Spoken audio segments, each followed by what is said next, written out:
Apresentar o Dr. Marcos Leles fica muito pobre qualquer apresentação.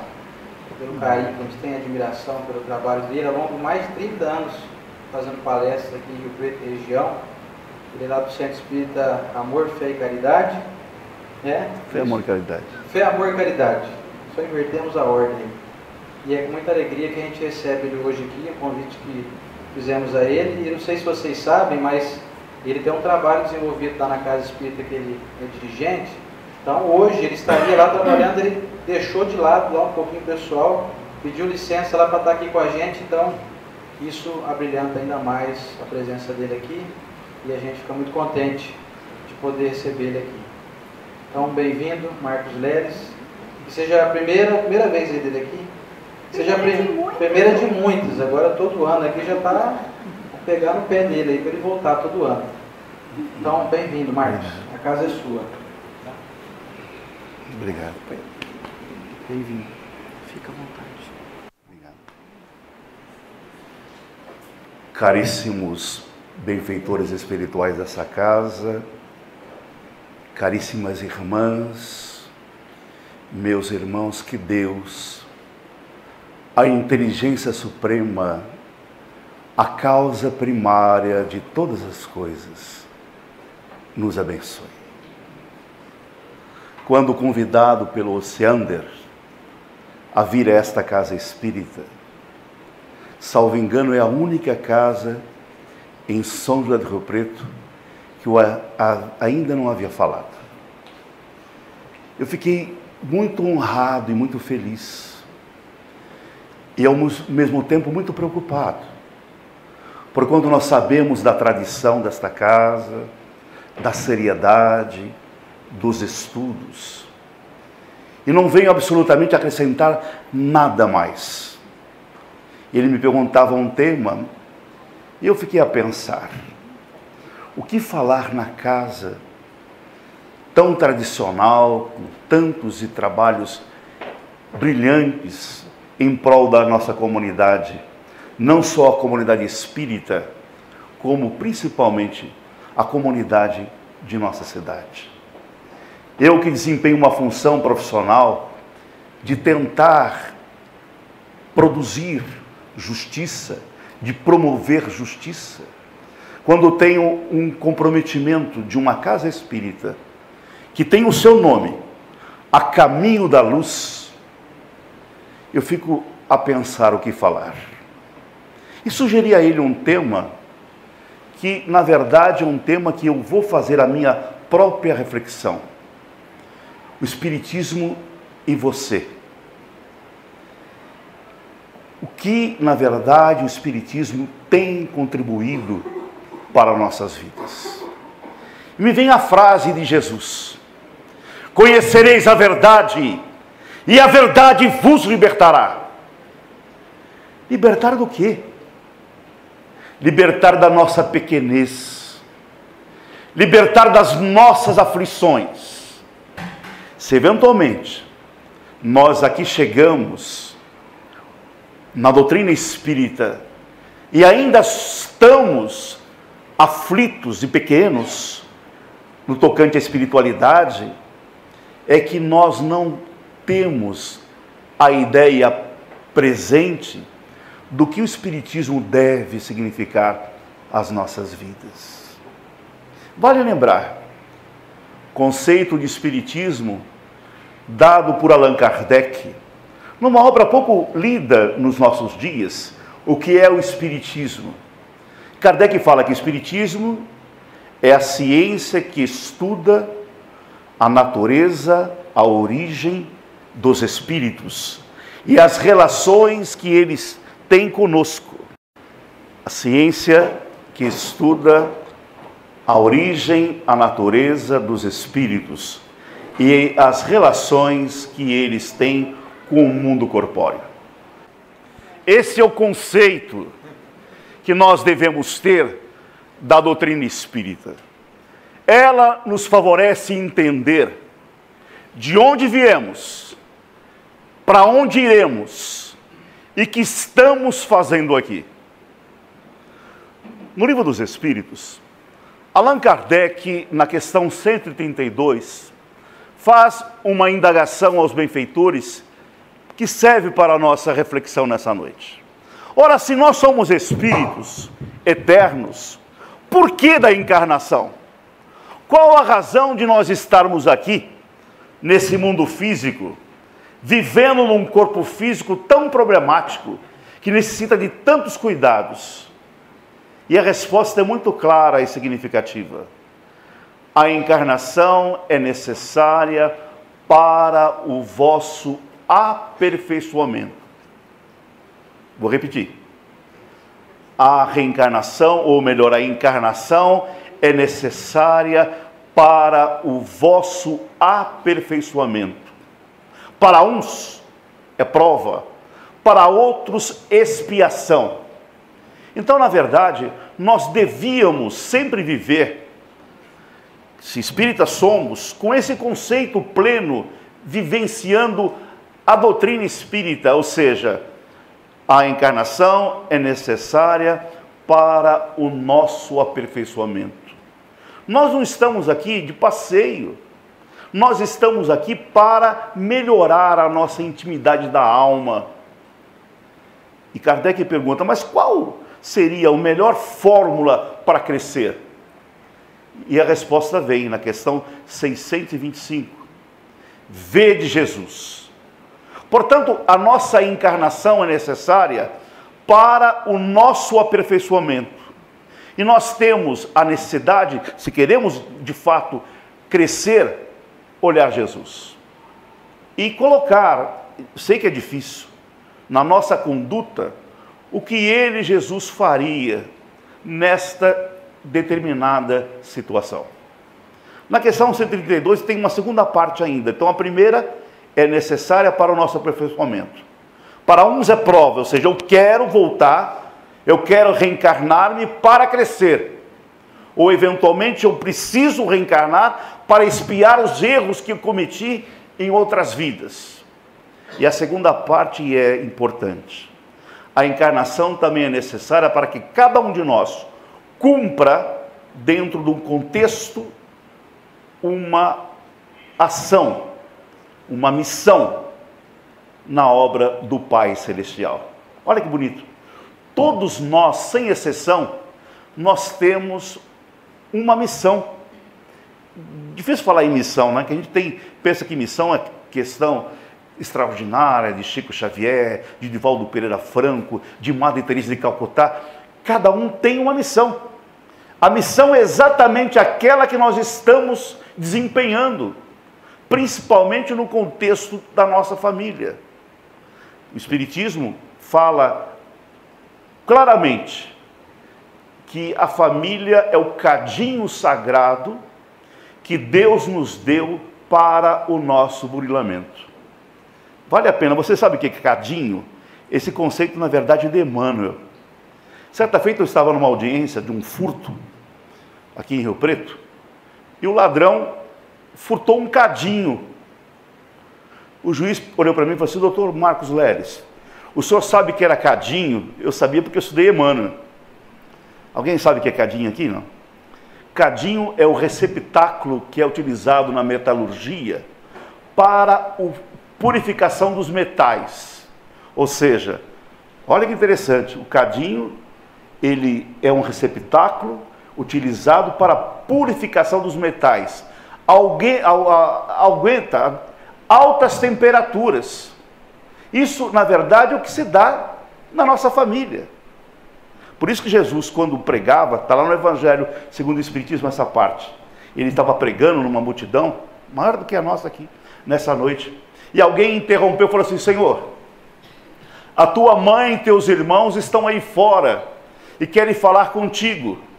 E ele fala, quem é minha mãe? Quem são os meus irmãos?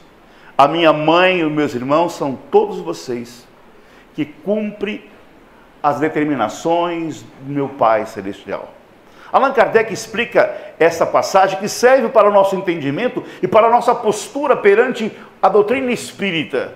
Ele fala que, na verdade, Jesus quis falar em duas famílias. A família corporal, consanguínea, e a família espiritual. Em regra, todos nós nos reunimos numa família consanguínea para formatar uma família harmoniosa. É por isso que nós temos dificuldades, porque é exceção uma família certinha, tudo bonitinho, pessoal se acertando. Por isso que eu tenho falado muitas vezes que quando nós casamos com alguém, na hora do sim, nós deveríamos colocar do lado da esposa toda a sua parentela e do lado do marido toda a sua parentela. E pergunta para você, você aceita? Você olha um por um. Aceito, porque você vai conviver com essas pessoas. E há uma dificuldade muito grande de harmonizar-se, porque cada um é um universo em miniatura. E é importante dizer que cada um tem um débito. Nós temos uma relação de crédito e débito, de amor e desafeto. E na família, nesse cadinho sagrado, é que nós nos acertamos. Por isso que é importante, durante os nossos relacionamentos afetivos, hoje em dia nós não temos mais isso, né? Aquela possibilidade do noivado, onde você se relaciona, conhece o outro, conhece a família, porque hoje, infelizmente, os jovens estão ficando. E quando ficando, muitas vezes, atropelam e acabam engravidando. E aí vem as dificuldades. Num casamento que não tem antecedentes espirituais, foi envolvida só pelas relações físicas, e o problema nós sabemos. Se é difícil você manter um casamento com base no amor, imagine com base nas relações materiais apenas. É por isso que nós devemos entender, o Espiritismo nos proporciona isso, que a família espiritual, ela deve ser construída dia a dia, através principalmente do amor. É por isso que nós falamos sempre, vocês ouvem sempre, essa questão do culto do Evangelho no lar. E a gente pensa que isso é bobagem. Na verdade, é uma oportunidade que nós temos, uma terapia em grupo, onde você vai fazer uma prece. Veja lá, reunião do Evangelho no lar não é mediunidade caseira, porque tem pessoas, eu gozado isso, né? Você não pode nem falar de espiritismo porque já fica arrepiado. Ai, Marcos, eu tenho uma mediunidade, fico arrepiado só de você falar. É falta de educação mediúnica. Abaixa um pouquinho a luz que o indivíduo já está mediunizado. O Evangelho no lar é uma reunião de estudo, onde nós temos a oportunidade de, através da sintonia que foi falado aqui, abrir o livro e trazer a lição que nós precisamos ouvir. Eu nunca fui atrás de trabalhador nenhum na nossa casa espírita. Se o indivíduo se afasta, alguma razão tem.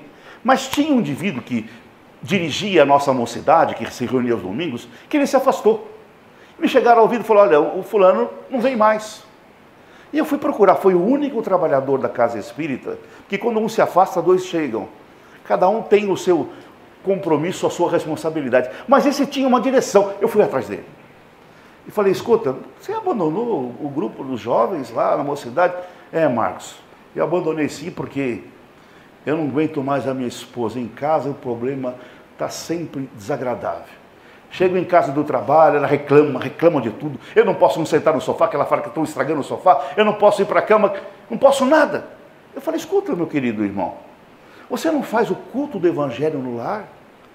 Eu faço. Aliás, nós fazíamos. Quando nós reunimos em casa, fazíamos a prece, abria o Evangelho e falava, tá vendo? É para você. Eu falava, é para você.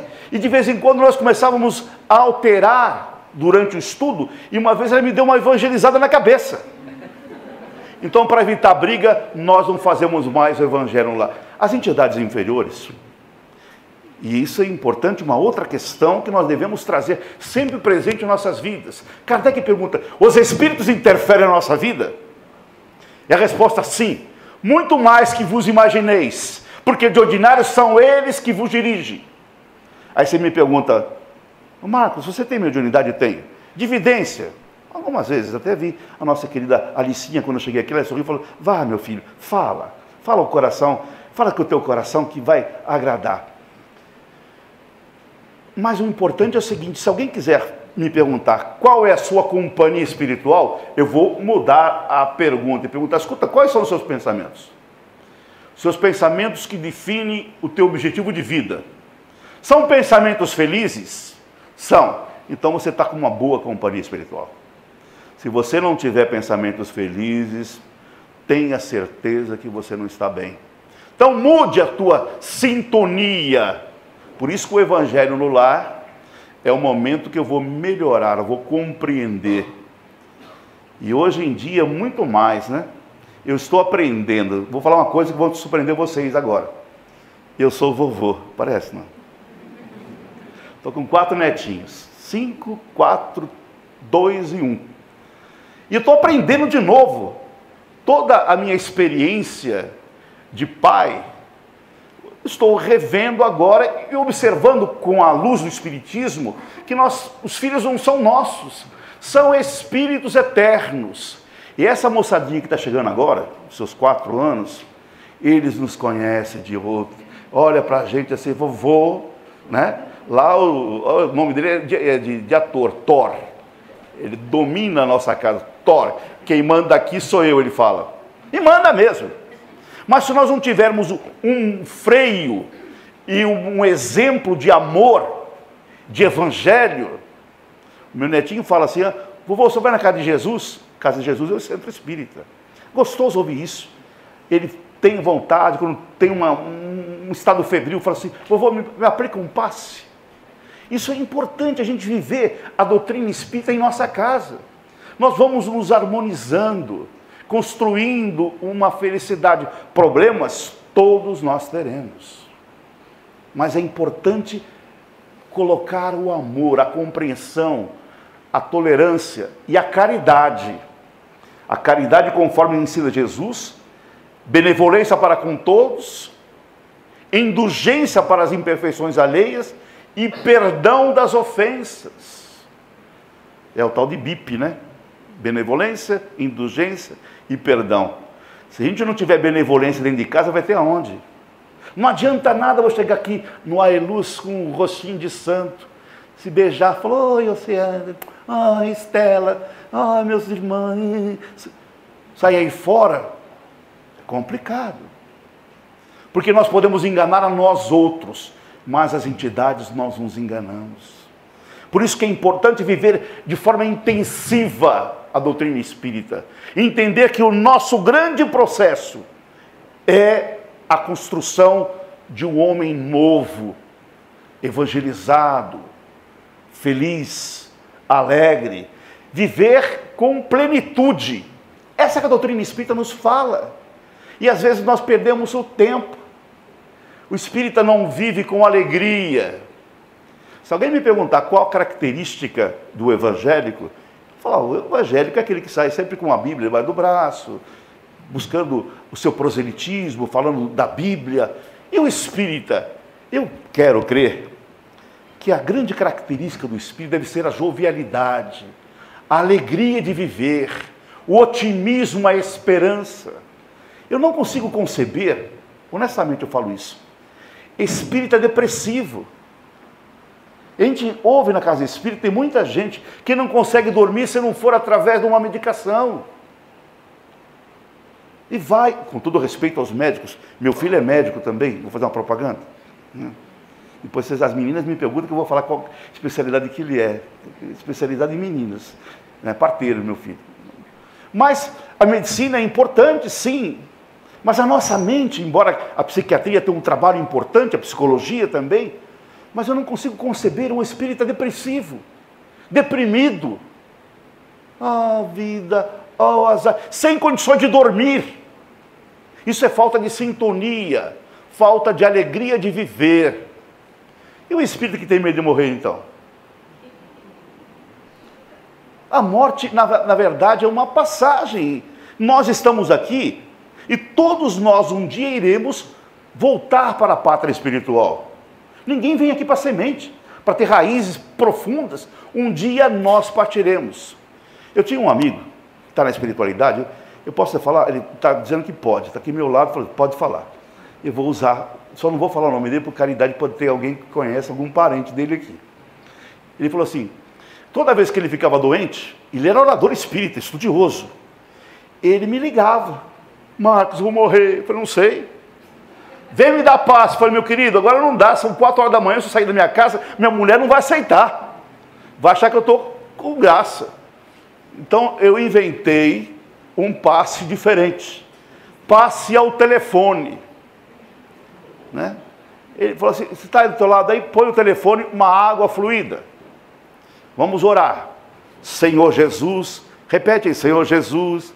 Mas de manhã você vai me ver? Vem me ver. E aí ele acabou tomando passe, dormindo. Na manhã seguinte eu comprometi, ele ia lá, era delegado de polícia. Eu fui ver, ele falou assim, eu não desencarnei. Eu falei, sabia que não tinha de desencarnar? Até um dia que a espiritualidade pegou uma pressa. Como ele tinha medo de morrer, ele foi proferir uma palestra, num domingo pela manhã, todo feliz, falou do evangelho, se emocionou. Chegou em casa, ele foi ver uma corrida de Fórmula 1, o Rubinho Barrichello tinha ganhado, imagina.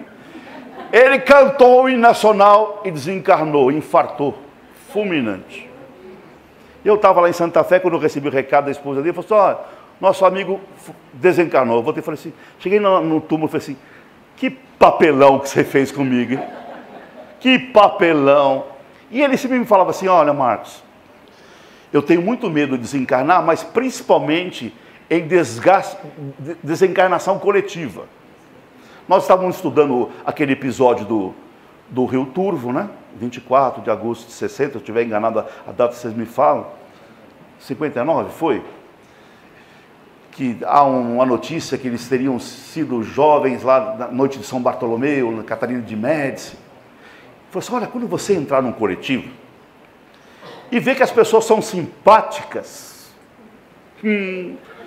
tenha cuidado, que é um alerta da desencarnação coletiva. Vocês vão morrer de inveja agora. Eu peguei um avião de São Paulo e fui até Madrid. Fui fazer um passeio em Portugal e na Espanha. Chegamos em Madrid, pegamos um outro voo, pequeno voo, para até Santiago de Compostela. Vocês conhecem lá? Não? E era uma aeronave pequena. Na hora que eu entrei, tinha uns 100 velhinhos, todos simpáticos. Eu, minha esposa, um casal de Rio Preto, e as velhinhas dando um tchauzinho para mim, dando um tchauzinho para elas. Ai, meu Deus. Entrei, começou o voo e começou a chover. E começou a ventar. E a turbulência, sem turbulência. E o meu amigo medroso segurava na esposa, chorando, e eu, vamos na prece.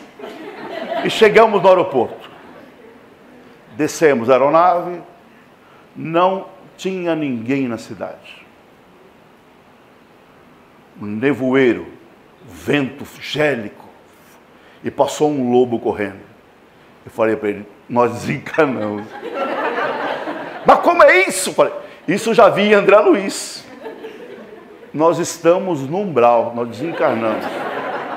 E ele é católico, falou, mas o que é isso? Falei, eram umas obras de André Luiz, recebidas pelo Chico, nós desencarnamos. Naquela turbulência do avião, nós desencarnamos. O que nós vamos fazer? Falei, vamos fazer uma prece. Nós juntamos 4 assim, começamos a orar. Estava escurecendo e veio um farol. Era um automóvel, fiz o sinal, era um táxi. Falei, ai Deus, entramos no carro, um senhor muito simpático, e eu perguntei a ele assim, por favor, qual é o seu nome? Ele falou, Jesus.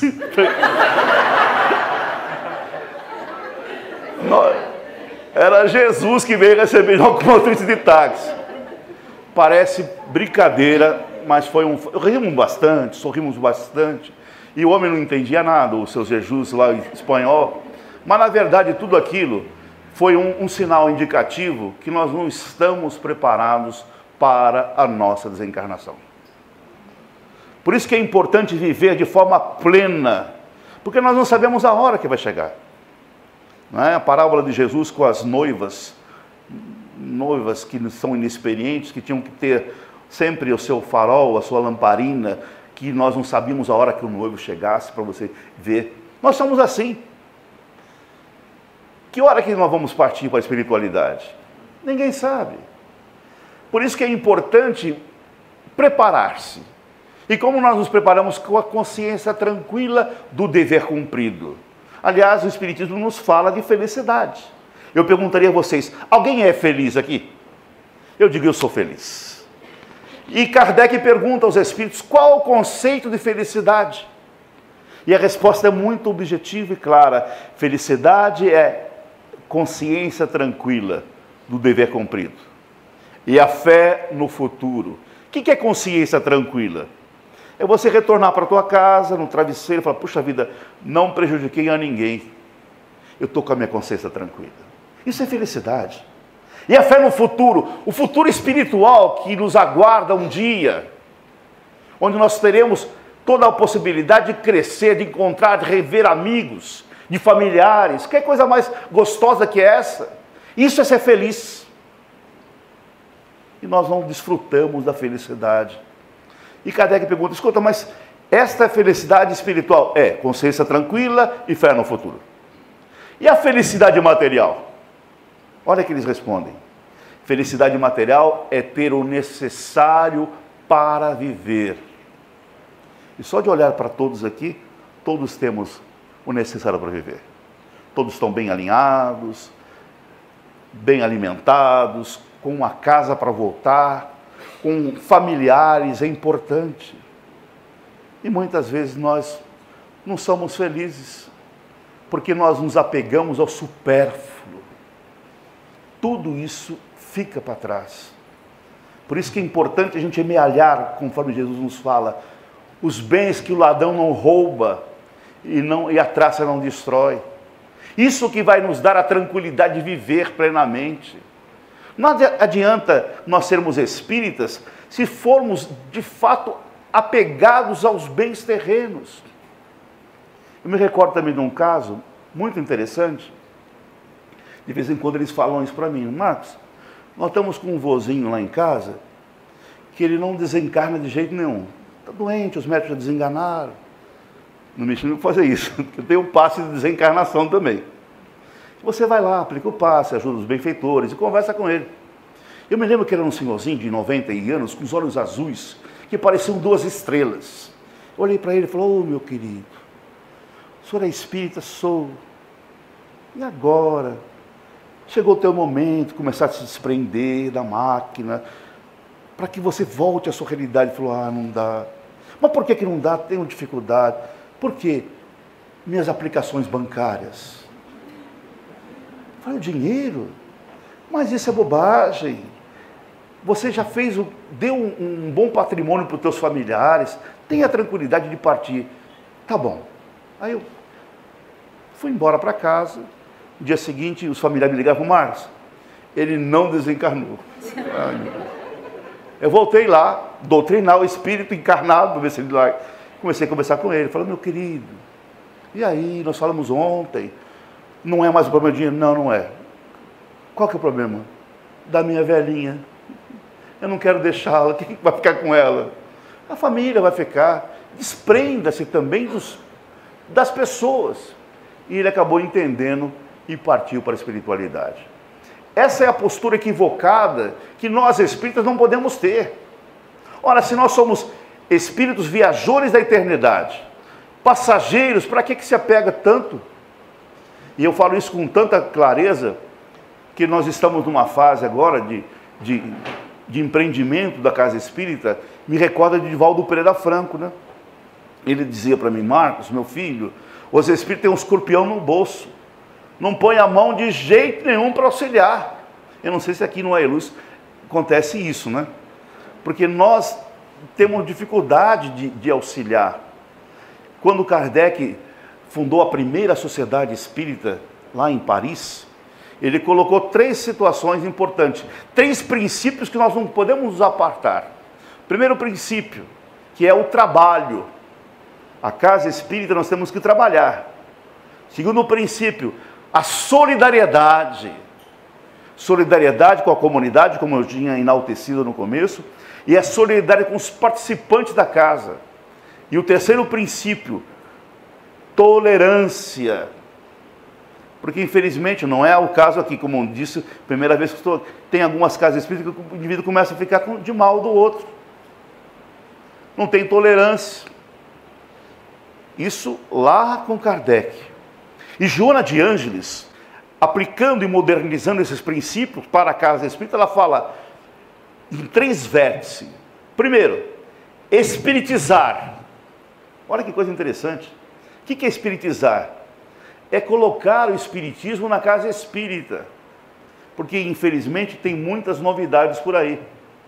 Cromoterapia, luzes, não sei o quê, vidas pretéritas. Isso não é espiritismo, minha gente.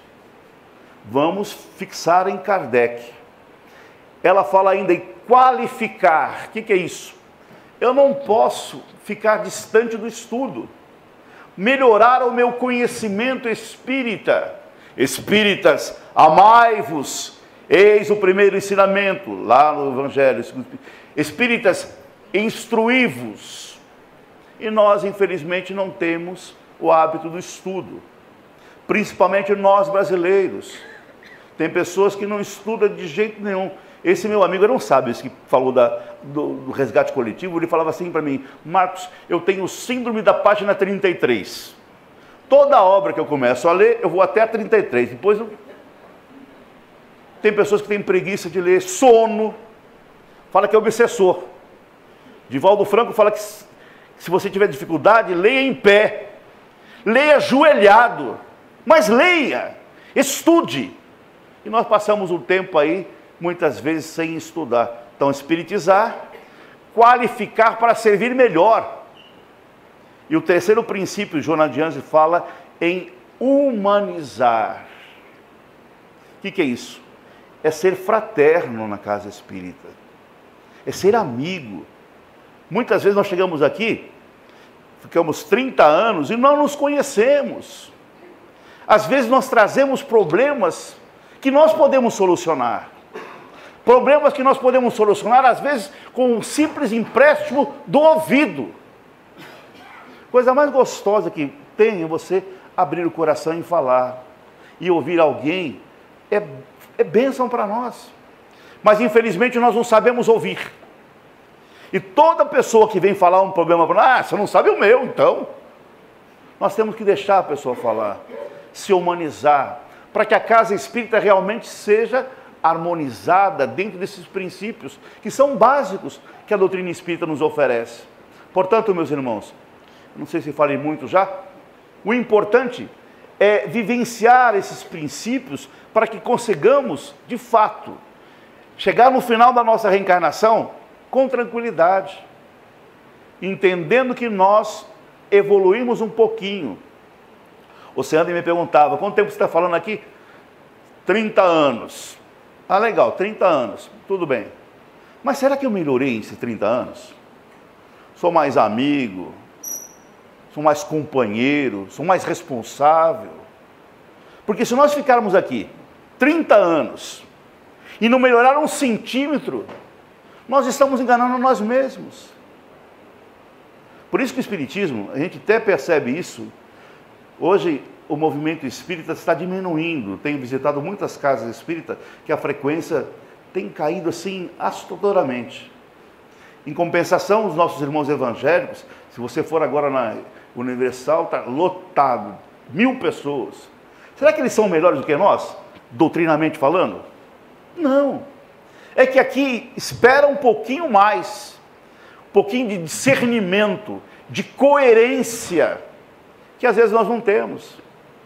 E aí, a doutrina falta alguma coisa, o indivíduo não se enriquece espiritualmente falando. Por isso que a gente tem que entender que a doutrina espírita é realmente a bússola para a nossa felicidade. Se você ainda não é feliz, plenamente feliz, é que você não aplicou o Espiritismo. Ele nos fala da assistência dos bons amigos espirituais. Eles estão presentes na nossa vida, se preocupam conosco, investiram na nossa reencarnação. Agora, muitas vezes nós perdemos o contato com esses benfeitores. É importante, meus irmãos, voltar a sintonizar, voltar a ser espírita, voltar a orar com o coração, falar com os benfeitores. Eles estão presentes em nossas vidas. Quando eu começava a engatinhar na doutrina espírita, e fiz muita coisa equivocada, que eu não quero nem registrar aqui, mas um dia o nosso amigo espiritual se aproximou de mim, eu perguntei a ele, escuta, meu querido, você me viu errar, agir de forma equivocada e nunca me deu um puxão de orelha? Onde que você estava? Ele falou, estou com você desde a sua concepção. Você que não ligava. Então nós somos assim. Nós temos um benfeitor, um anjo de guarda, olha que privilégio, que está sempre ao nosso lado para nos auxiliar. E nós esquecemos desse contato. E ficamos vinculados aos interesses pequeninos da terra. E aí, meus irmãos, a obsessão, os espíritos inferiores se aproximam. E o indivíduo acaba não desfrutando da beleza que é a doutrina espírita. Por isso que quando convidado a falar nessa casa um tema, eu pensei, eu vou dizer exatamente isso. O que o Espiritismo está representando para você? É essa bússola de felicidade? Por isso é importante rever conceitos e fazer a sua autoanálise. Todo dia, faça como o Santo Agostinho já nos recomenda, faça uma retrospectiva do teu dia. Será que tem alguém que eu magoei? Eu tenho que cuidar do meu espírito como o jardineiro cuida do seu jardim, tirando as ervas daninhas, para que a gente possa florir. E ninguém reencarnou para ser infeliz. Todos reencarnamos para sermos felizes. Basta você dizer a você mesmo, eu vou viver o Evangelho. Quem sabe um dia a gente possa dizer como o apóstolo Paulo disse, agora não sou eu mais quem vive em mim, quem vive em mim é Jesus. O dia que eu estiver falando isso, vai ser uma alegria imensa, né? Meu Deus do céu. Que Jesus nos inspire a amar mais, a viver a plenitude do Evangelho, e que o Espiritismo seja para você o bálsamo, a esperança, o alicerce para a tua felicidade. Muito obrigado. Muita paz.